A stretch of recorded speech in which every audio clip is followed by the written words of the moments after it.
Lasagnas, welcome back. It's Dylasagna, aka the Dylster51, and we are back with another Raw review. What's Raw for Monday Night Raw for March 22nd, 2016, and what I considered a very bland episode of Monday Night Raw. Why is it bland? Well, the show started off good, and then it started to die down in the end. So, why am I saying it's bland? Well, let's start off from the beginning. The show starts off with Stephanie McMahon coming out to the ring, talking about how Roman Reigns beat up her husband Triple H last week on Raw, and how Triple H will put up the beating of Roman Reigns' life at WrestleMania in her stadium, in her ring. And then she says that Triple H is not here tonight, much to the displeasure of fans, because Triple H is doing corporate things. Nice lie. We all know Triple H is there. And then out comes Roman Reigns, not through the crowd, but through the entrance ramp. Onto the entrance ramp. So I'm guessing WWE is slowly doing away with all the Shield things associated with Roman Reigns. Who knows? Maybe they'll debut something completely new with Roman Reigns at WrestleMania. New attire, new entrance. Who knows? But anyway, Roman Reigns comes out. He talks about, oh, I beat up your husband last week. And the real reason why he's not here tonight is because he just want to get his ass whooped all over Philadelphia. So, in other words, Triple H is a pussy. This pisses off Stephanie McMahon. She tries to go for a bitch slap, but Roman Reigns blocks it. But he still reacts like as if he got slapped. What the fuck? If you want to be a bigger badass, you should have just emotionlessly not react to that. Just go like this. Bitch, what the fuck are you doing? But anyway, and then Roman ends the segment with, I'm the authority now. No, believe that or shit. Holy crap. That was a good way, I wouldn't say great way, to start off Monday Night Raw. I mean, a good promo from Roman Reigns. That was actually one of the good promos Roman Reigns delivered in a long time. Is it good enough to have fans support him? Let's not get ahead of ourselves, because we only have 2 weeks until WrestleMania. It's going to take a lot of convincing for us fans to believe that we can get behind Roman Reigns, and we're not so sure if we can, and if we will, and you can believe that. So the opening match of Raw had AJ Styles versus Kevin Owens in a rematch from SmackDown. This match was great. It wasn't as great as their match on SmackDown. It had a bunch of really cool spots, but not as cool as the one on SmackDown. But they still put on a really cool match. I think at one point AJ Styles botched a Hurricanrana off the turnbuckle, which led to the frog splash from Kevin Owens. I think I have to watch that again if AJ really botched that. But anyway, Kevin Owens gets the win with the roll-up, not the Pop-Tart Powerbomb, because of Chris Jericho chanting, AJ Styles, AJ Styles, AJ Styles. And then AJ Styles chases Chris Jericho to the back, while Kevin Owens wants an opponent for KO Mania, which brings out Dolph Ziggler. And some people are saying, wait, doesn't Dolph Ziggler not get a WrestleMania match because he lost to Triple H last week? No. The stipulation was he gets to pick a WrestleMania match of his choosing, except for the WWE title match. It was not stated by the authority that he would not compete at WrestleMania at all if he lost that match. So here comes the jizz, and he starts jizzing all over Dolph Ziggler and Kevin Owens about how he main evented WrestleMania 27 and how we should get a title shot against Kevin Owens. And here comes Sami Zayn, and he tells both Ziggler and The Miz about, with all due respect, I feel like my rivalry with Kevin Owens that dated back all the way into NXT and in the Indies should be spotlighted on the WrestleMania card for the Intercontinental Championship, which should have been true. So Kevin Owens rejects all of them. It's like, fuck this. I'm gonna go talk to Stephanie, and we're gonna have ourselves a triple threat match to determine my opponent for WrestleMania, for my Intercontinental title. Which leads us to the triple threat match, which nobody expected. It was instead Stardust, Sin Cara, and Zack Ryder. Holy crap. Zack Ryder on Raw. Zack Ryder gets a chance to at Kevin Owens Intercontinental Championship. Holy crap. If he wins this match.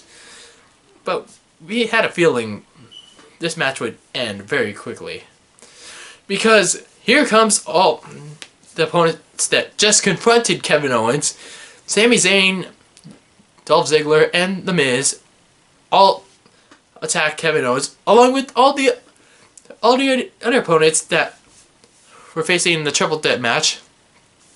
They all 6 men attack Kevin Owens, and Stephanie then announces that you're gonna defend that title in a multi-man 7-man ladder match for the Intercontinental Championship. And it's not KO Mania, it's WrestleMania. Yeah. It's like, no. Why? Why would you do that? You should have done this multi-man ladder match for the United States Championship, not for the... Oh my god. If I had to pick a winner, I'm not going to say it.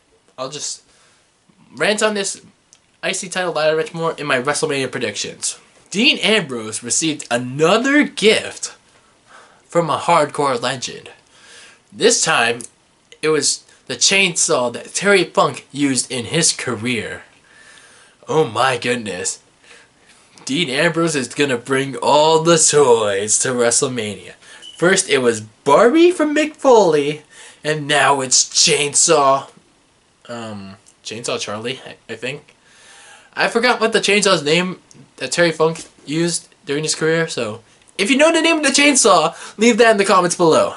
But anyway, Dean Ambrose is going to bring all the toys to WrestleMania, and let's see what final gift he's going to receive from a hardcore legend next week on Raw. But the lame event that he competes in was very lame, that had fans chant, "This is boring, this is boring, this is boring." That even Paul Heyman implicitly found boring. Because this match never should have been last on the show. Why would you have this match last?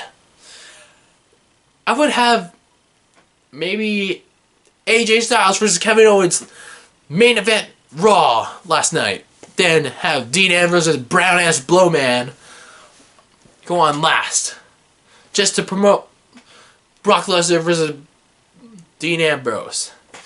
And there was a bad way to promote that match last night by having Dean Ambrose go against Braun Strowman. And I don't even give a fuck if Dean Ambrose gave dirty deeds to Braun Strowman. So what? What does that prove? Braun Strowman is not like any threat that Brock Lesnar is right now. Brock Lesnar can get up from that in like an instant. Have you seen his matches against Roman Reigns at last year's WrestleMania? His match against The Undertaker at SummerSlam, at Hell in a Cell. He gets up from finishing moves just like that. So, do you really believe that if Dean Ambrose gives dirty dildos, dirty deeds to Brock Lesnar on a steel chair that he'll be KO'd in an instant. I doubt it. So this was just a bad way to promote Brock Lesnar vs. Dean Ambrose. By having Dean Ambrose main event Raw against Braun Strowman. It was just, no, terrible. It should have been in the middle of the card. No. We also had Roman Reigns attacking Triple H in the parking lot as Triple H was picking up Stephanie McMahon to take her to the corporate office of WWE, or to nail her. What I was thinking when Roman Reigns got Triple H out of the car was like, is Roman Reigns trying to commit Grand Theft Auto? Like, does Roman Reigns think he's in Grand Theft Auto by like taking Triple H out of the car and then beating the whole ever-living shit out of him? I don't know. I honestly don't know where they're going with this. I mean, they're obviously trying to make Roman a better badass, but I feel like it's kind of too late at this point. And then after all that drama, the show started to fall down. I mean, aside from the Vince McMahon announcement. Oh yeah, speaking of the Vince McMahon major announcement for the Hell in a Cell match, he basically stated that if The Undertaker loses to Shane McMahon, this will be his last WrestleMania. So, The Undertaker's dreams of competing a WrestleMania every year will rest in peace. So, basically, The Undertaker is going to lose this match? What the? This is confusing. This is even more confusing. So if Shane wins, he both gains control of Raw and he forces Undertaker to not compete at another WrestleMania again? This makes no sense at all. Or does he use his control of Monday Night Raw to reinstate Undertaker's WrestleMania match thingy? This logic does not make any sense at all. I mean, ever since Shane McMahon came back to the WWE, it was exciting at first, but the narrative of having him go against The Undertaker at WrestleMania sounded great at first, but then when The Undertaker actually showed up, it started to get confusing. Now it's even more confusing that if The Undertaker loses, this is going to be his last WrestleMania match. So basically, Undertaker has more to lose than Shane McMahon. What the hell? And Shane McMahon has more to win than The Undertaker. This makes no sense. Really. This is like improper storytelling. What the hell? What else did happen on Raw? Oh yeah. Bubba Ray beat R-Truth, and then they beat down R-Truth and Goldust. The Dudley Boys beat them up. And then the Usos beat up the Dudleys, and they tried to put Devon through a table. But they failed because Bubba Ray saved Devon from being put through a table.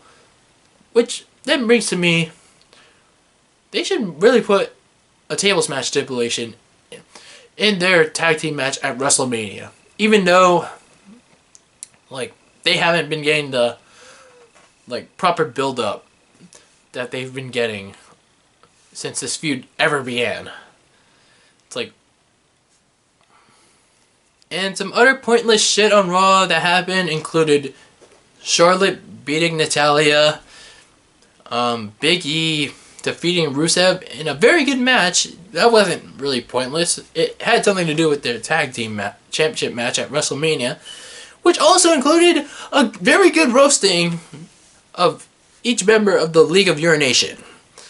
But the other pointless shit that happened was the Social Outcasts attacking the Big Show and Kane saving the Big Show, but then attacking the Big Show. So basically, that served as a segment for the Andre the Giant Memorial Battle Royal. So all those men are in the Andre the Giant Memorial Battle Royal, so that was pretty pointless. And what else happened? I think that was pretty much it. Oh yeah, Natalya was in a pretty stupid Snickers commercial. Overall, I thought Raw was, pretty bland. I mean, I wouldn't really say boring, but the show started off good, but then it got really boring at the end. But they really need to step it up next week, because that's the Monday Night Raw before WrestleMania. And if they don't step it up, then they're going to have a really hard time putting on the best WrestleMania in front of 1 million people around the world and in front of possibly 100,000 fans, or possibly less than that, because honestly, they're not going to break the attendance record. But anyway, what did you guys think of Raw this week? Leave them down in the comments below. And don't forget to drop a like on this video if you enjoyed this Raw reaction. And don't forget to subscribe for more. And I'll see you guys next time. Bye.